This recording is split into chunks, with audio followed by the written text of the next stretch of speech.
Because of the following special program, Wonder Woman and the Incredible Hulk will not be presented this evening.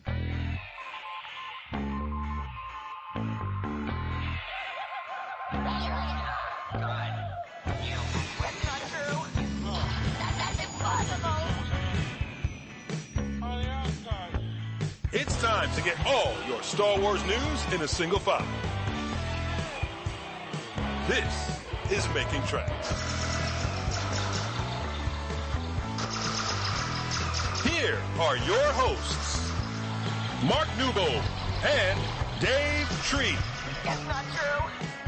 That's impossible. Sunday morning, welcome back to the Star Wars Zone at London Film and Comic Con, brought to you by Panther Tracks. Our next talk, we have half a wonderful hour with Neil Ellis. Neil, welcome.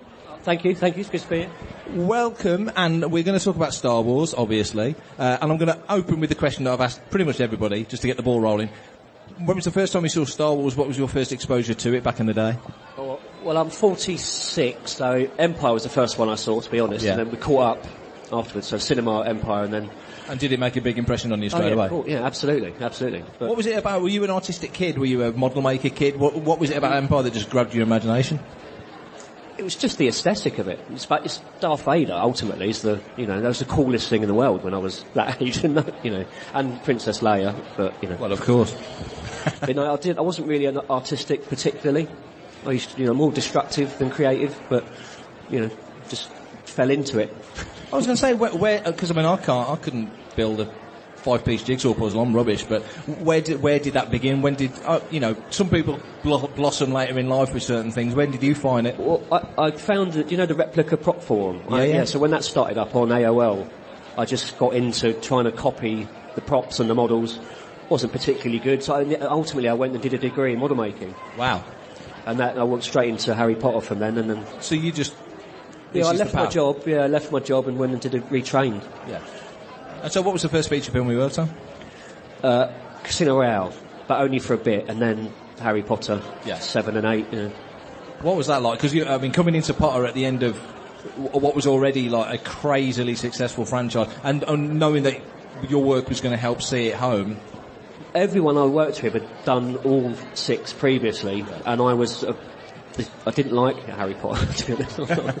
And they were really offended by my opinions of it, so I just had to keep my mouth shut and do my work.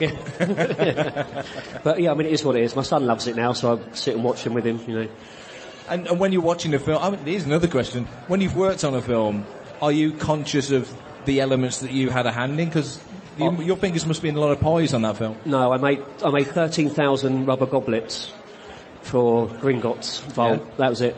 Wow. That was it. It was at nights pressing a button on an injection moulding machine, so I've got no big claim to fame in that film at all. I did a little bit on Hagrid's 2/3 stunt bike, but that was, that was it, not really and much. And was that Hallows 1 and 2? Yeah.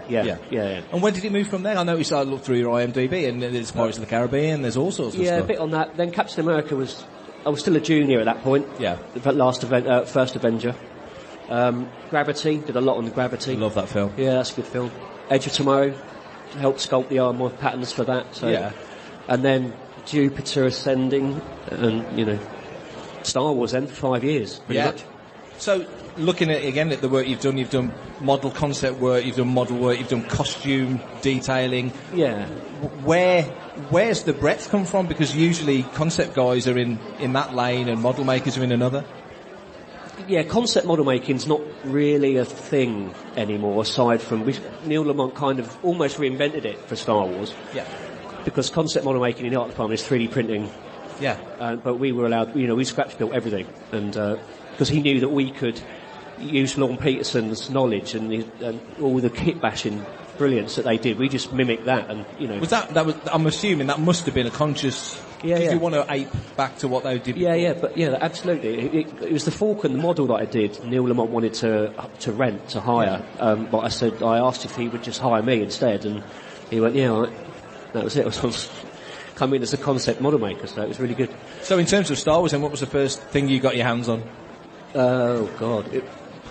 Ray Speeder, I guess, or maybe the T-70. Yeah. I think we did a lot of mock-ups for I mean, Ray Speeder at one point was a spaceship.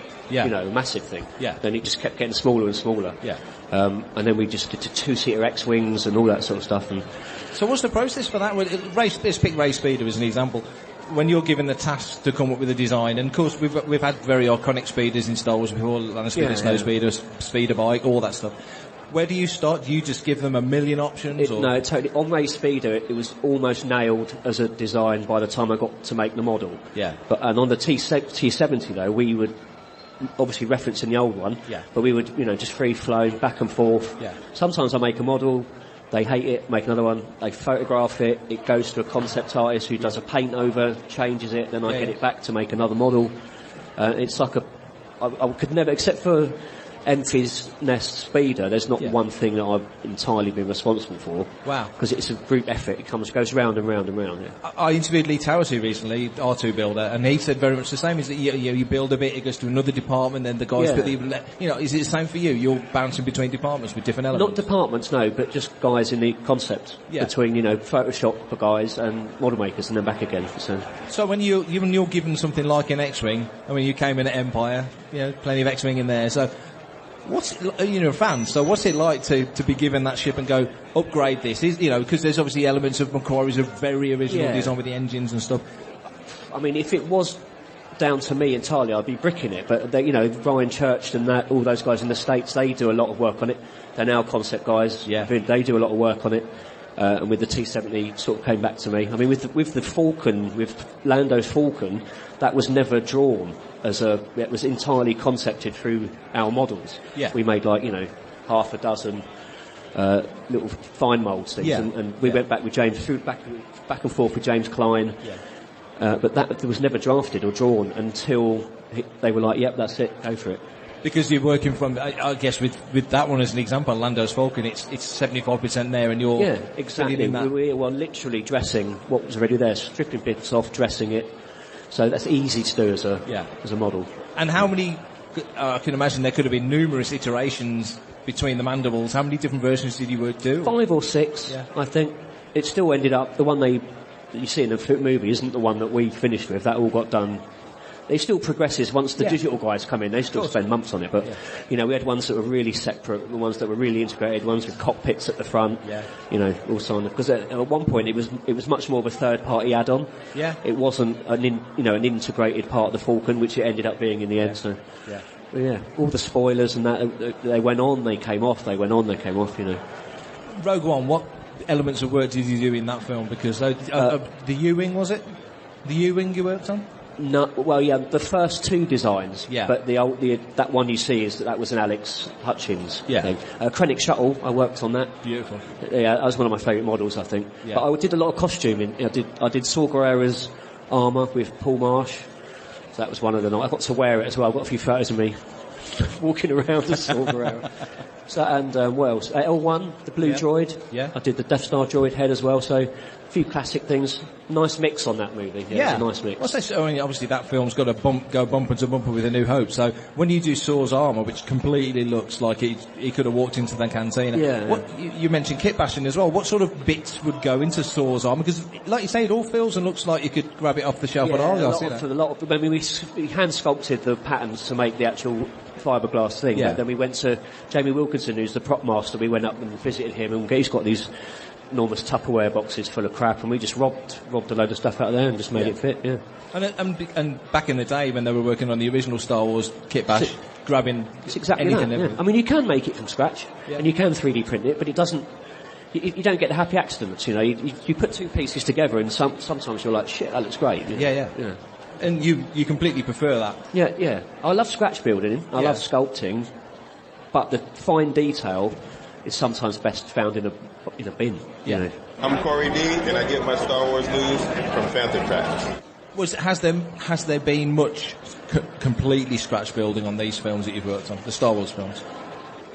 The hero helmets, almost all 3D printed patterns, almost all. I always get to hand sculpt the droids because it's quick and you never have months and months to do it. But every helmet has pretty much been 3D printed, sculpted in ZBrush by Sam Williams. A lot of it's mainly the droidy stuff and the more weathered and beaten stuff we get to do from scratch. But the armour, everything's 3D printed nowadays. Yeah. So far, and hopefully your journey is nowhere near finished with Star Wars. What has interested you the most Because obviously you're covering a lot of ground there, vehicles, armour, all sorts of stuff. Art department to a certain degree, because I get more in the process. Yeah. You know, I get to be one of the first people in, and you get to see all the really early concepts that just end up getting rejected ultimately, and then you make something that gets signed off. But costume is great. You get to be on set and get to really smash things out quick, and, you know, working for Glyn as well, and Dave and Michael is just really good. So yeah, Glyn's he's got a brilliant eye, but he can let you can fiddle, you can, you know. I was going to ask that, because sometimes you go in, you've now got your eye in now, you know what you're looking for, what you want. Is there ever a time when they say, this is what we want, and you've caught an element of that over there and go, well, maybe this? Yeah, it's never ever really tight, a brief or concept sketches. He's a real sort of fluid, you know, impressionistic almost, cartoon, comic book. He's got comic book artist. Glyn is, Yeah, so we don't get drafting off him, we don't get really close 3D stuff off him. So. And so far, of the stuff you've done, what have you had the most free reign on? Memphis Nest speeders. I think we'd made 14 of those, and they only came up with 1 or 2. And then the one I made from scratch got picked as a hero, so that was probably... Yeah. What do you think of Solo? Because, I mean, so many fans just got blown away by that film. I liked it. Yeah? Yeah, I did. Yeah. It's a shame it lost money. It didn't. No, I know, it didn't. You know, it's the backlash, but, you know. Yeah. I liked it. I'd like to see a second one. I mean, there were some really good, strong characters in it. Yeah. It felt like the universe, stylistically as well, was set up to go. Yeah, visually, I mean, even narrative was... Despite having to have a directorial change halfway through, it still pulled it off, I think. But oh, massively, So what other work, did you mention Emphasis Speed, or what other work went into Solo? I did Solo Speeder, made 5 or 6 models of that. Yeah. Working quite loosely on 1 or 2, and then working for 2 or 3 different designers. Yeah. Moloch Speeder, but that was already pretty much designed by the time I got on it. But you know, I spent a year in the art department, all in all. I did a huge refinery for a set that got turned down as a concept. Yeah, that was good. And then I did L3, went and did the full-size L3 maquette for scanning. What was that like? Because, I mean, there's so much going on with that.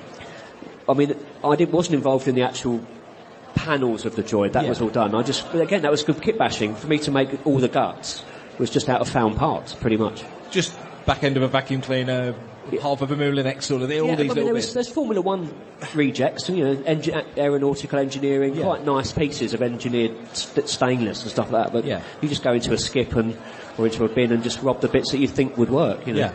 No, it's good. So, going back to Solo Speeder, because that opening sequence is so iconic, especially when you throw John Powell's music on top of it. How cool was it for you then to see that set come out as a Lego set?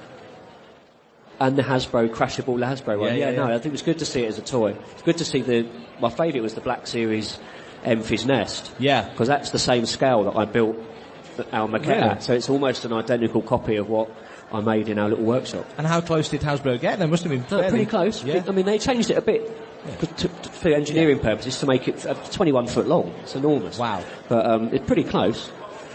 Now, you say you've been on set. What did you see on set? What scenes were you there for? On Solo. On Solo. Well, I was in Mimban. I did 5 days as an extra. Yeah. That was good. Smoky though. Horrible. Is that in the? Yeah, and the battles and stuff like that. That was just like burning tar smell. Where did they film that? At Pinewood. Pinewood. Yeah, it was at Pinewood. Yeah, in a massive stage filled with smoke. And How was that, being an on-screen character? I was expecting longer, to be honest.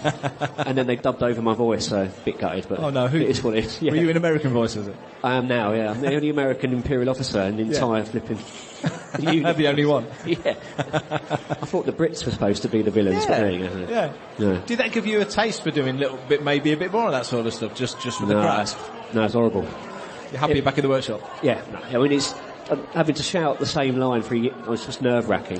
With Woody Harrelson looking at you, it's just horrible. Horrible. So going back to the concept work that you do, when you say you do one version, they'd look at it, there'd be changes and backwards and forwards. How long would you expect to put aside? I guess it changes for every model, but roughly. Each model's about a week. Yeah. We don't get that much time to, we can have to at least present it after about a week, and if we might go back later and repaint it if we present a primed grey model, but we don't get much time really. And so with that model then, if they sign off, Fabuloso, they sign off on the model, what happens then? Is that 3D scanned and then ILM get hold of it? No, it has to be. Well, it depends what they're going to do with it. If they're going to build it as a vehicle, then the draftsman in the art department or a team of draftsmen have to take the measurements off. They don't even scan it. They'll literally measure it and do a working engineering drawing that can be built. Yeah. And then effects get involved if they've got to do a chassis or a rig or gimbal. Yeah. So yeah. I noticed you got a credit on Last Jedi as well. What work did you do on that film? Oh, I didn't do much on that because I finished late on Rogue and then went in it was big really early on Solo. So I did the waiter droids. Stood by on that for a while. Yeah. The casino. Yeah. What else did I do on that? You're thinking, and I can. There's another question. Having interviewed other people before, like Lee, for example, who does all the droids, and I said to Lee, "How many droids have you worked on?" He's like, and he didn't know. Yeah. You couldn't put a finger on the amount of stuff you've worked on either. No. There's only a couple of things. I think we did. I don't know if you saw it. There's a really horrid white medical droid with no face, and I worked on that for a bit. But yeah. I think it's in the back of one of the books somewhere about that big. So, given that you're a fan and you came on board around the era of Empire and you followed it all the way through, do you know when something has nailed that Star Wars look? And conversely, do you kind of know when it's like that's not quite on it? And do you know how to course adjust, if that makes sense? Well, I mean, it's a personal thing. Of course. I think. Of vehicles, it can be overdone, and it, in some cases it has been overdone. And the simple silhouette is always the best with Star Wars, and you just bring it into that universe with the detailing, the wing street, that sort of stuff. Yeah. Costume, I think they've all been pretty nailed. I'm not sure about the casino tuxedo look, but aside from that, It's a good point you saying you worked on Krennic Shuttle. Was Krennic Shuttle? Krennic, yeah. And obviously it's got that classic sort of Shuttle Tidarium feel. Yeah, but insane proportions. Yeah. Well, the Kylo's shuttle as well, I worked on Kylo's, Yeah. They're very much from the same family, aren't they? Yeah, they're kind of trying to come up with a different way of wings spreading, though. Yeah. Which is they're going to run out of ideas at some point. But yeah. And when you're building the model, there's a question. When you're building the model, are you building it as a static model, or are you building it with articulation to show? No, there's not enough time. Not enough time. Well, my Krennic one was landed. I prefer it landed anyway. It's an epic thing landed. Yeah. Kylo's was landed. When I finished Kylo's, it was grey, and it didn't spread. Its wings didn't spread. They went up and down. So they. That's interesting because that changed as once been wrapped. So that was like a post-production thing. Yeah. Because I think Hasbro released the little grey toy. It's a grey and a black one, isn't it? Yeah. That's answered the question I've wanted to know for a while. Actually. No, it was just a direct. Even they filmed it in grey, I think, and then had to respray. Wow. No, actually, I can't remember whether it's a digital overlay, but anyway, it was at one point it was just like a grey, Death Star grey. Yeah. Weird. Good stylistic choice though. It looked badass when it was done, didn't it? Yeah. Black and red. So all the stuff you've done so far, I mean, being an original Star Wars fan, there must be planets that captured your imagination when you were watching the films. Are there any locations or situations you'd love to be able to see to work on? I mean, I don't get to go on location. Oh, do you mean me personally? Yeah. As a model maker or as an extra or whatever? I never get to go on locations. Not really. And when I do standby, it's in the soundstage, sweaty soundstage. But I'd love to go to I don't care what desert, but I'd love to be in a desert on a Star Wars film. Yeah. It's flipping awesome. I don't care, but... I'm Neil deGrasse Tyson, and you are following Fantha Tracks. I'm too valuable in a workshop. That's you send the juniors for all the cool stuff. Yeah. It's a bit annoying, but it's just the way it works. that little ankle bracelet starts bleeping when you get away from it. Yeah. So, going forward now, obviously there's new projects coming up, and there's TV being talked about, well, obviously TV we know about. Will there be any involvement by yourself? Not TV.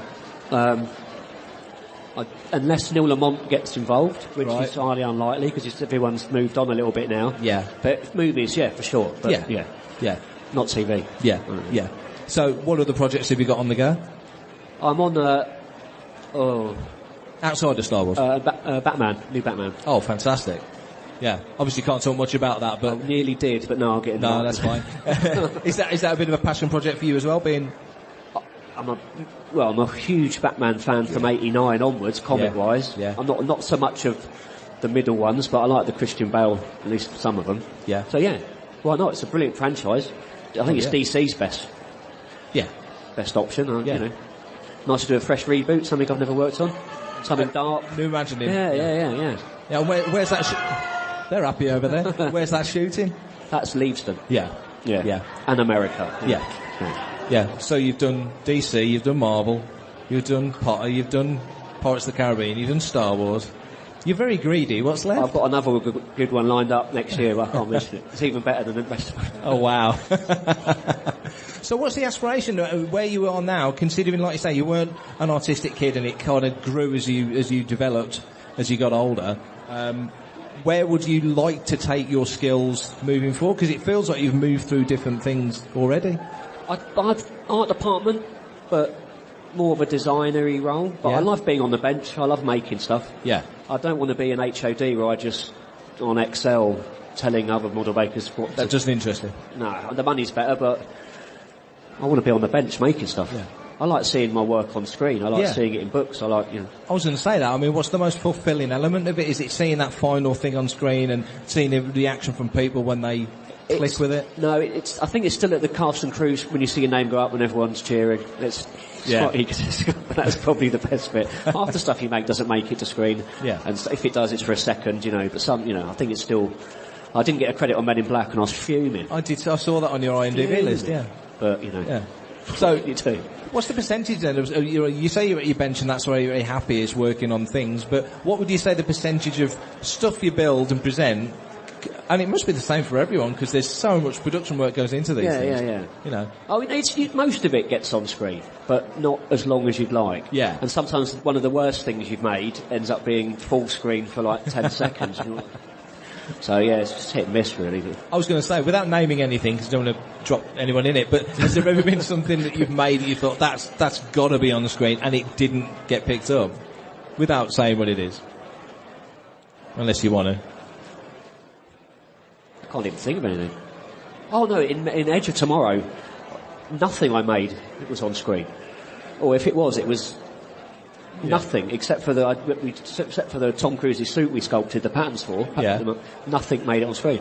I was like 4 months of making all these things and not a single thing made it. So yeah, that happens. But was he naming the credits? Oh yeah. Oh, it's worth it. Yeah, exactly. Stuff it. So outside of what you've done already, what franchise, what series, what would you love to have a crack at? What do you think you could really add something to? I mean, the thing about UK is there are so many good model makers and prop makers and costume effects guys, and if I died tomorrow, I wouldn't affect the film industry at all. Do you know what I mean? I'd just find someone else. So there's nothing that I could touch that my colleagues and pals couldn't touch just as well. I'd like to work on certain things, like more Star Wars. Sure, for sure. Yeah. I'm not finished with that yet. No. Good. What do you think makes your models unique? Because everyone's got a flourish in, whether they're a writer, whether they're a singer, everyone's got a touch. What do you think your touch is? I did study the ILM models for years. I did my dissertation on them. Yeah. So that definitely helped. I think I've got a better eye than I have skill base. Okay. That's interesting. Yeah. I think. So you know the nut of what you're going for.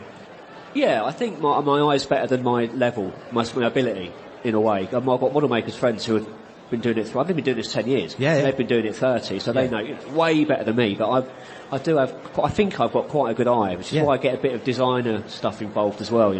And is it a constant thing when you're picking up hints and tips and tricks and shortcuts to make things quicker? You're constantly learning. Oh yeah, we all learn off each other. The thing I've been doing on Batman, it's been the hardest job I've ever had to do, and this is like at this point in my career, I'd expect everything to get easier, but so you just always have a learning curve. And Star Wars is pretty easy. Yeah. It's pretty an easy. Because the visual language is kind of already there. It's because it's established. Yeah, it's established. And you can't divert, you can't go too mad either way. So it's an easy thing to do. What's the best lesson you've learned in that journey? Once you started in the film industry, what's the best single thing you would go, I'm glad somebody told me that? So even if you can't do something, tell them you can. And then you just work it out off the job. There's nothing wrong with blagging. Yeah. There's nothing wrong with it at all. There's a few stories of different people who've done that. Yeah. I mean, you know, if someone asks you, do you want this? You're like, yeah. And then you think, oh, I can't do it. But you spend a couple of days working it out. You know, there's some really hard machining things I've had to do. Yeah. Where it's just mind-bending for me. But you work it out, you know, it's best to blag your way through because you don't get these opportunities very often. You can be too modest, I suppose, can't you? I could be sweeping up if I don't take that thing, I'll be cleaning the person's bench who has taken it. So, you know. Yeah, a bit of blagging. Blagging's not bad. No, it's all, as long as you can come through it, you know, happy at the end, it's fine. It's fine. Well, that's brilliant. Thanks so much for giving us your time today. Oh, my pleasure. And big round of applause for Neil Ellis.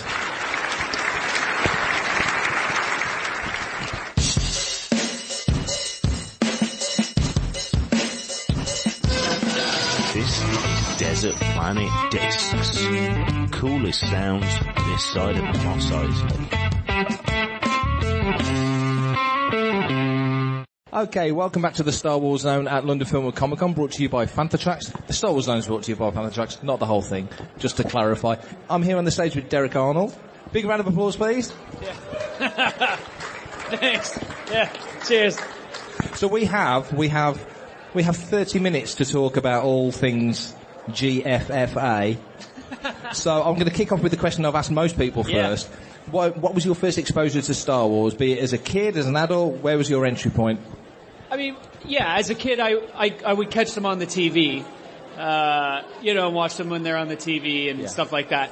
But it was really Episode 1 when that went into the cinemas, because I was like 13 or 14, so I was the prime age for when that came out. So for me, my era is the prequels. So I have a special part of my heart, because I remember seeing the poster of Anakin with the Vader shadow, and for me that did it. So I remember with my friends lining up for Episode 1. So that was the big thing for me. And then they re-released the original ones into the cinemas. Yeah. So that was the coolest thing ever, because then you could see it in the movie theaters. So being 13 years old, you're young enough still, or not too old, to still kind of identify with Anakin in that film? Yeah, all of it. I love Jar Jar Binks. I loved it all. I was that kid that was like, because I was a kid. And that's the thing, at the end of the day, they're for kids. They're movies for children. Yeah.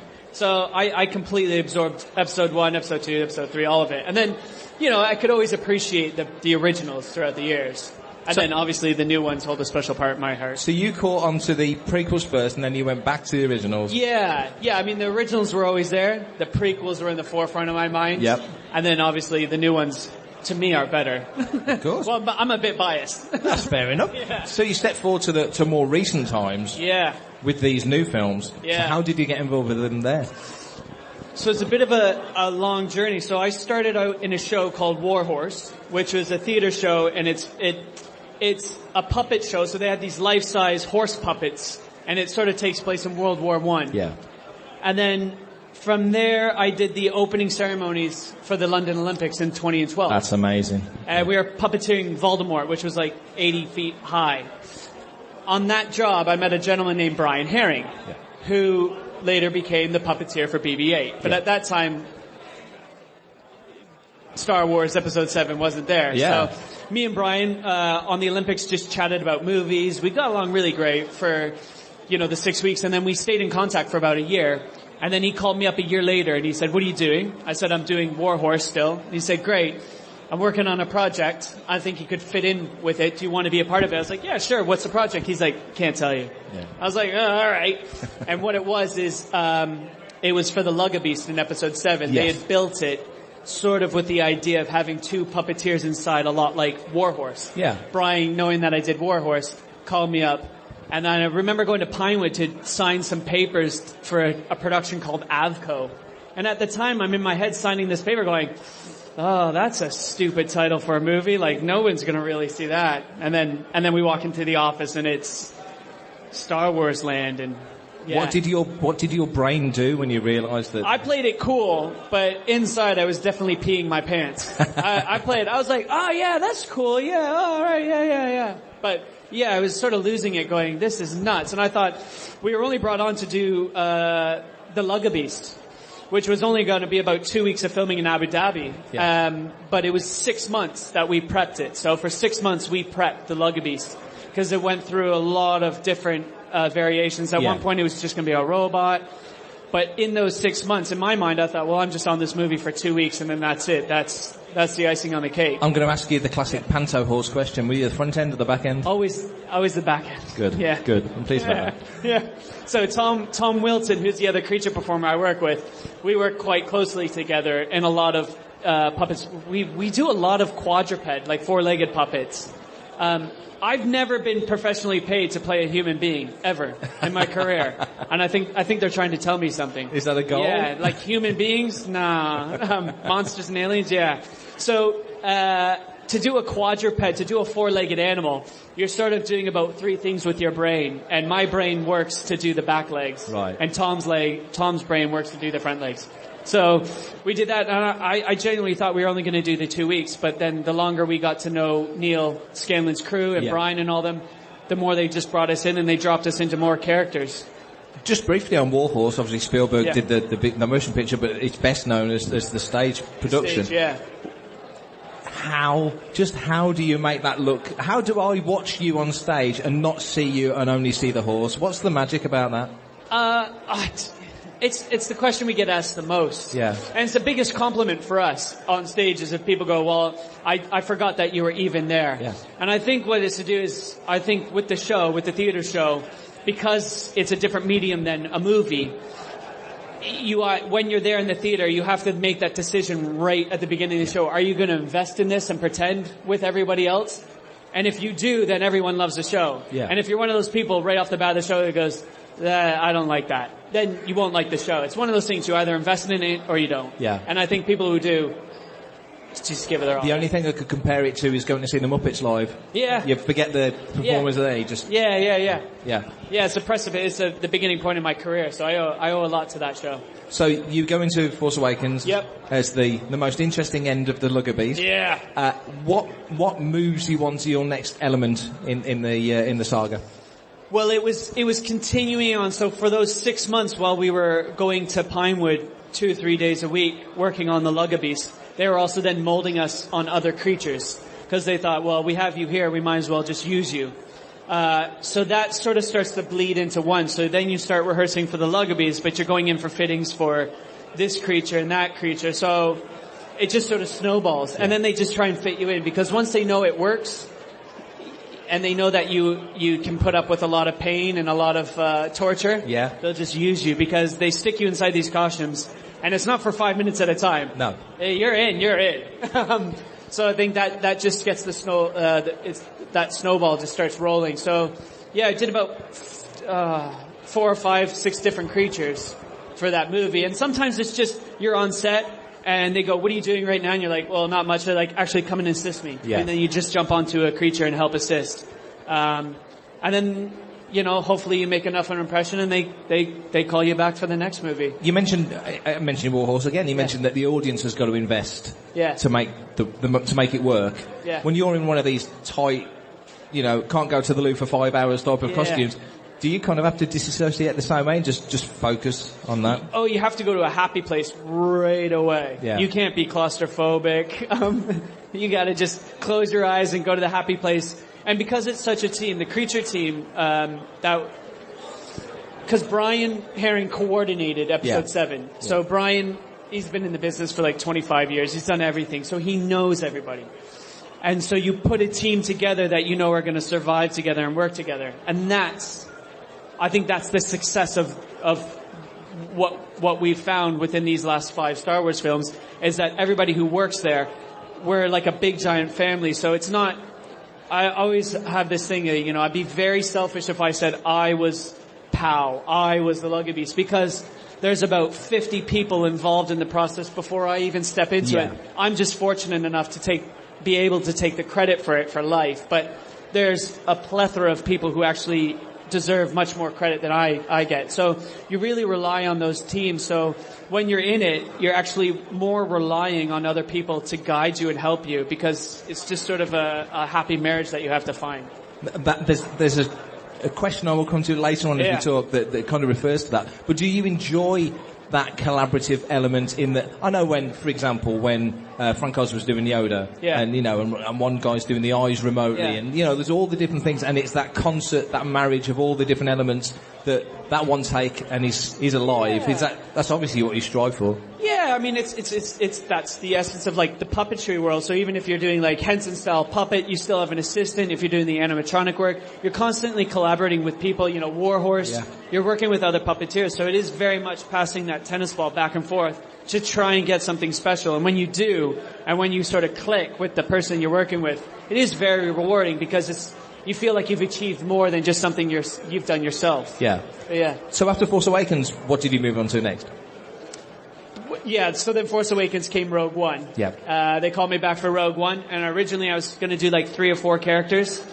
And then that all shifted, and we started off with Bor Gullet. I think that was the first thing we shot on. We love Bor Gullet at Panther Tracks, just to say. Bor Gullet was epic. It was epic. It was the first 2 weeks of the shoot. I think it was like 12 or 13 of us under that sub stage. And it was just like, this is mental. And it made it into the film. I think it looked really good. Yeah. So that was really fun. And then that moved on to, POW, who is one of the rebel, aliens. And then I stayed on POW for the duration of the filming, luckily. Yeah. Now, people remember POW. He's with the big screamer. I think they called him Angry Frogman or something like that. I had named him Debbie Francis. That's a good name. I give each one of my characters a different. So POW was Debbie Francis. Yeah. What was the operation of that like? Because just the mechanics of how it all worked. Yeah. So that was a really hard one. So it took about 15 minutes to get on, which is pretty easy in the world of animatronics. And then they put that on, and then you're blind. You can't see anything. So because you have all the mechanics and going on right here, it's really hard for your eyes to focus because you have too many things in your vision. Yeah. So you just have to close your eyes. In one ear you have the external puppeteer. So in this case it was a gentleman named Phil Woodfine, who's an absolute legend. Phil Woodfine would be behind the camera, and he's controlling the face of POW. But more importantly, he's directing me. So he's telling me where to go. Turn left, turn right. And that's a relationship that you really need to rely on. So if when you're doing a scene and, you have Felicity Jones here and you have Alan Tudyk who's up here, your eye lines are incredibly important, but you have to do that blind. So trying to do an eye line blind and make it look natural and not robotic is completely reliant on the puppeteer. So you have to really trust that the person's going to guide you to stop in a nice enough fashion that you can hit the eye line. And then he's like, look over to Alan. You have to try and memorize where that is. Back down to, Diego. Yeah. So that's really hard. So you have Phil in your ear, this one, and then in your other ear you have the actor's dialogue so you can hear your cues. So at every one time you have about 10 people talking in your head. It's sort of like a Rubik's Cube. Yeah, I was going to say, it'll be an air traffic controller, isn't it? Yeah, and it was silicon based, which meant that there was no air. So then they had to build a filter, like an air system that would pump air up through my chest with hoses into the head so that I could breathe, or else I'd pass out. There's a question. So obviously people who look at these creatures and various designs see the external, and they're smart enough to know there's mechanics inside. Yeah. But is there a team that's doing things like, we've got to get the air in, let's work that in? The fabricators, they're like the heart and soul of the whole creature effects crew. And the fabricator, we pride ourselves in the CFX team to memorize and know who did what, because these are the people that don't get credit. Morna McPherson, she was the fabricator on POW. And she was the one that would get to set an hour before I would to make sure that POW was looking the way POW should. If the foam hands were crumbling, she would have to fix them. If there was a nick in something, she would have to fix it. And she's the one that's on set the minute they call cut. She runs in with air, water, just to keep you alive. So you have a fabricator, then you have a costume person, and then you have the external puppeteer. Then you have a mechie who looks after anything that breaks down and changes the batteries, because the batteries are just depleting every 2 hours. Yeah. So anytime you see a creature on set, take something like Maz's castle or even the casino scene in episode 8. For every one creature you see, there's minimum 3 people behind the camera for one creature. So, if you have 40 creatures on a stage, you have triple that behind the camera just waiting to run on to keep somebody alive and to control it all. I'm Anthony Daniels, and you are listening to Fantha Tracks. Well done. So in that sense then, obviously, yeah, you'd say Maz's Castle, let's pick that as an example, a creature-heavy scene. Yeah. JJ's directing the camera, he's directing traffic to a large sense. But who's the conductor, if that makes sense? Who's making sure that all these things are working in concert with each other? Well, from that point of view, JJ's the conductor, and then he has a team himself. And so those... it's really nice. Actually, on Star Wars, not on a lot of movie sets, but on Star Wars, they have the God mic, and it's a lot like this. Yeah. So usually on a movie set, the director will say something, and that information gets passed down through the ADs, and then you get the information. On Star Wars, J.J. Abrams has a microphone, and he speaks, and he directs everything. So you get the word of God. So he literally is conducting it. So it's J.J. J.J. will direct it. And that's what we do. And then the finagly stuff, the bits and parts will be his team, but it's the director every time. That's fascinating. That is fascinating. Yeah. To like I say, to be able to, for him to have the overview, to be able to manipulate it to get what he wants. Yeah, and it's incredibly important because you're dealing with a lot of people people forget. So if I'm in a creature head, they can't talk to me. So if they talk to me, I don't know they're talking to me because I can't see them or I can't hear them. So that's a massive hurdle. They always have to communicate to the puppeteer. So people like JJ or his first AD then have the added pressure of having to know who the creature is, but who their external puppeteer is, because that external puppeteer has to relay the information in through the ear. So a lot of times they'll say, "Oh, Derek, we need you to look this way and do that." And I'm going, first of all, I don't know what that way is. I was going to say, his left ain't your left. Yeah. So exactly. So his left, my left. So it has to be really regimented, which means that's why a lot of the same people, you go a lot to the tables, like myself and Tom and all the other creature performers. The reasons we've done so many creatures in those movies is because we understand the dialogue and the dictionary and the verbal cues that we've sort of all come to create, because introducing a new person into that system takes a bit to get them up to gear. Yeah. The most complicated, most involved scene that you've done so far, what would that be in terms of moving parts? Oh, some good music playing there. Yeah, nice. Pow was mentally hard. Yeah. Six Eyes in Solo, that was logistically hard because I couldn't see and we were playing cards. So having to throw down cards and pick them up was really hard, especially if we're doing a close-up. And then especially the eye system as well. The Lugabeast was physically demanding. So each one had its own challenges, so it depends. When you're in that Lugabeast then, stepping back to that briefly, what are you holding onto bars to move the legs? What's the musculature like inside? How is it built? No, the Lugabeast weighed around 20 stone. And we were about 3 or 4 hours in the desert, and it was about 50 degrees Celsius. And that was shot over 3 days. So we were in harnesses, so we could bear the weight. And then, we put carpets under the sand so that we could have traction, or else you just sink. And then there were poles. So if you were in the desert on the day, you would see 2 green legs sticking out the bottom of the Lugabeast and 2 green legs for Tom. And you would see all of these poles attached to the leg. And then in post-production, just paint us all out. Yeah. That's fascinating. You mentioned Six Eyes from Solo. Six Eyes, yeah.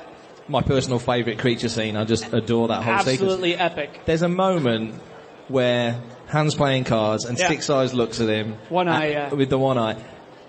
And I've spoken to other people and they've said, in terms of timing and puppetry and all the different elements, the tilt of the head and everything about it, it's as near to perfect as you're going to get. So how did that specific 3 seconds, how did that come together? Because that was next level. Yeah, it's relying on the team. And then for that one, Matt Denton, who, designed a lot of the creatures, BB-8, a lot of those stuff, built them, sorry, not designed. Matt Denton built this gyro, and it's one of the most advanced technical heads they've ever built. A lot of people on set would be watching on the screens behind, and they would think that they were watching live action CGI. Yes. But it was real. It had a gyro tracking system in my head, so if I moved my head, the eyes would organically move rather than being robotic. Yeah.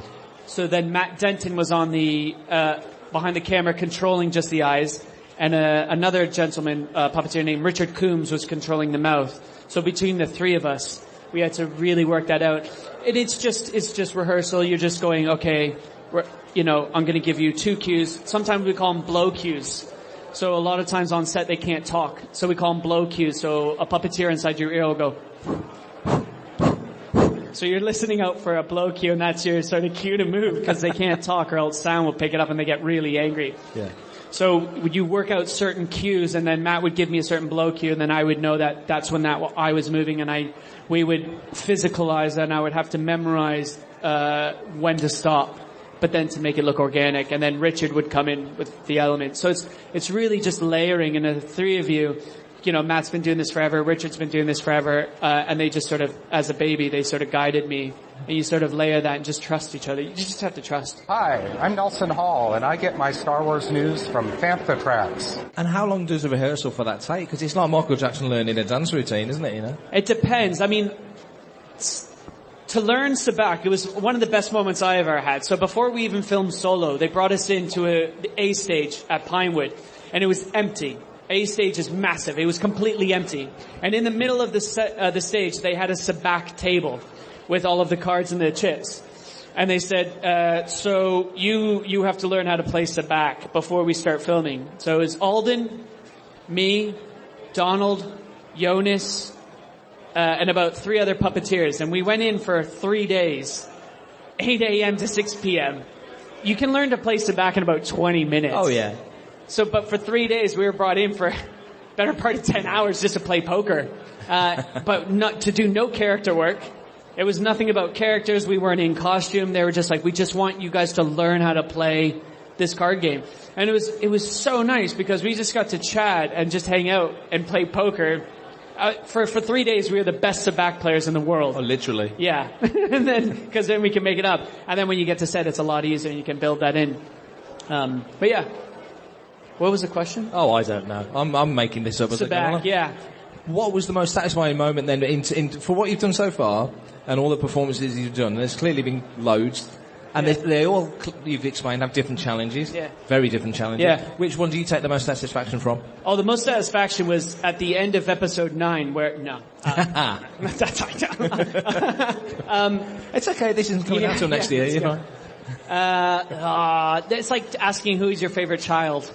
It's really, like, each one has its own, like, sort of moment and place in your heart. I don't know, it's a really hard one. Each one has their own moment, but, I don't know. Genuinely, I don't know. Oh, that's fine. Yeah, it's a hard one to answer. It's really, I mean, Thoughtless Siren is really weird. Yeah? I remember we were in the Thoughtless Siren, myself and Tom, were sat inside this sea cow, that was the code name for it at the time, for 5.5 hours on the cliff in Ireland. And the behind the scenes crew were filming that day, and before we went in they said, oh, we want to mic you up. So we were mic'd. So somewhere in the archives there's 5.5 hours of me and Tom slowly going crazy inside this monster. I mean, like, at one point we were just like, if you could be any Spice Girl, who would you be? Like, cause we were just there for 5.5 hours. I mean, I'd be sporty, but we were slowly going crazy. I remember sitting in this thing, so we just sat like this for 5 hours. I remember saying to Tom, I was like, we are on a cliff in Ireland inside a monster filming a Star Wars movie. Like, how great does this get? It's bizarre. It's completely bizarre every time you walk on the set. I'm assuming from the inside you didn't have access to the milk. Yeah. There was a whole pumping filtration. So I was the milk guy. Mark Hamill milked me. I guess I could say that. Yeah, and then Tom was above. Yeah, so I was the udders. Again, the back. Things you never imagined you'd be doing 10 years ago. Yeah. And then Tom was sat literally right, and almost like chairs like this. So they fashioned chairs inside. And then so I was sat and there were some pedals, and then his feet would have been like right there on pedals as well. Yeah. So, but yeah, and then there was a whole, there's 2 air canisters here. I'm trying to remember, muscle memory. And then I pumped the milk out. Yeah. Jettied it out. Phrases you don't hear very often. Yeah, didn't think I'd wake up saying that. So obviously we can't talk about what's coming up in December, but Yeah. but are you involved? There's the question. Yeah, we can say, we are allowed to say that I was involved with episode 9. Excellent. And no more. That's fine. And look but you wouldn't want to know anymore. I don't want to know. Yeah, nobody really wants to know. I just want to know you're there. Yeah, well, I hope so. I mean, unless they just cut me out of the film. Could happen. Yeah, I was definitely around. Good. And we're nearly at the end of the time, so we are coming close to the end. But obviously there's a bright future. There's a very, very healthy, recent future, but there's a great, bright future ahead for Star Wars. So is your hope, because obviously you've come from Warhorse, you've done Star Wars. Yeah. There's a big world out there beyond Star Wars. Are there other things you'd like to do? That's my question. Well, no, I've been incredibly lucky. So, myself and Tom, again, so I call him my on-set wife. I spend more time with him than my actual wife. So we've worked on the Fantastic Beasts franchise. Yep. So we provide all of the on-set referencing for all of the CG characters for the Fantastic Beasts franchise. Did Aladdin, the live-action Aladdin movie, referencing for that. We worked on Jurassic World: Fallen Kingdom. Yes. We got to puppeteer the Raptors and the T-Rex. There's more movies out there. Mowgli, that was on Netflix. Yeah. And and we're currently working on a production now that will come out next year. So, yeah, there's definitely a lot of work out there for us. Yeah, we're extremely lucky. And you're always learning. You're always learning, picking up new things and... Massively, yeah, because it's still a baby. I've only been in it for 6 years. I've just been lucky enough to do a lot of work. So working with guys like Brian, Phil, all of the puppeteers that I've worked with, Dave Chapman, all of those guys who've done this for 25 years. I'm the baby, so I'm completely just absorbing it, asking them questions, and annoyingly pestering them for work. Because really, I just want to learn more, because there is so much that I don't know. There's so much that I don't know. Because I'm really good at one thing, and I'm not good at everything else. So knowing that you've got days ahead of you where you might be sitting inside a giant Star Wars animal feeding milk to Luke Skywalker, makes you want to get up in the morning. Yeah, why not? Can't complain. It's pretty good. Fantastic. Go on. You got to go on. We did. Yeah, we did film a death scene for POW. I'm trying to remember it. Yeah. Well, everyone dies on that one. Yeah.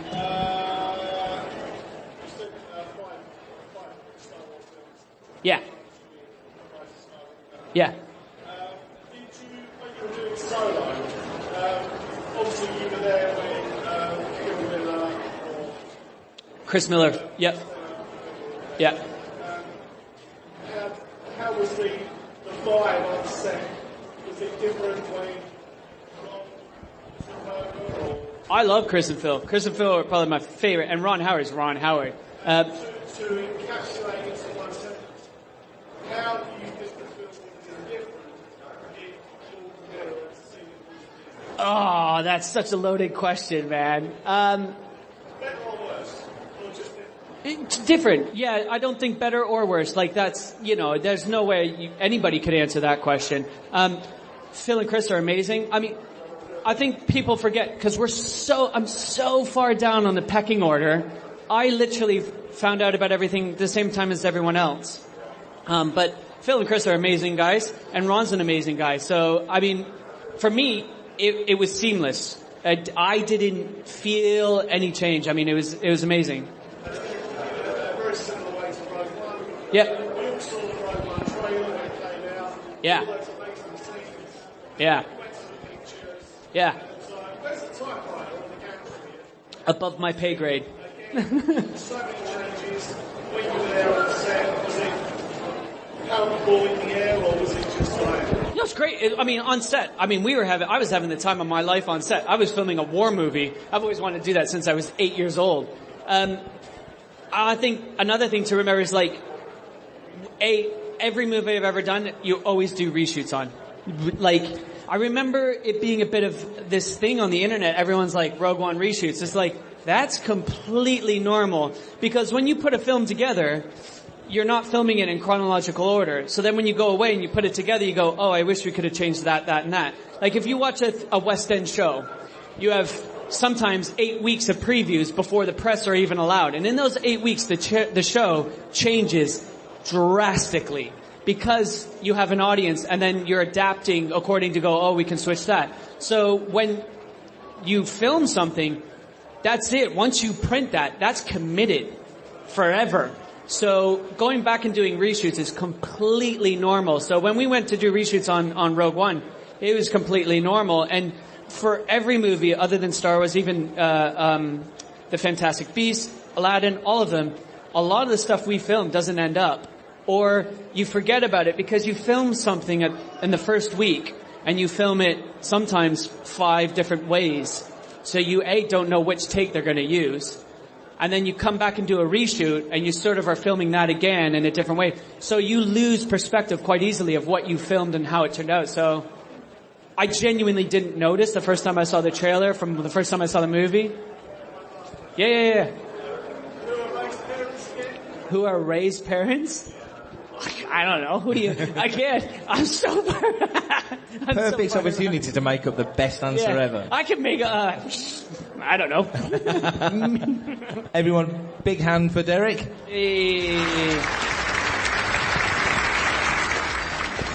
That's all for this special episode of Making Tracks. You can find us on Apple Podcasts, Google Podcasts, Stitcher, Android, Spotify, SoundCloud, TuneIn, iHeartRadio and Spreaker. If you want to find Fantha Tracks out there in the wild, you can find us on smart speakers such as Amazon, Alexa, Apple HomePod, Google Home and Sonos. We're also available in your car with Apple CarPlay and Android Auto, on gaming consoles and television. You can find us on Fantha Tracks TV, on YouTube or the Fantha Tracks app. And of course, you can drop onto the dedicated landing page for Fantha Tracks Radio on fanthatracks.com. We'll be back very soon, but for now, clear skies.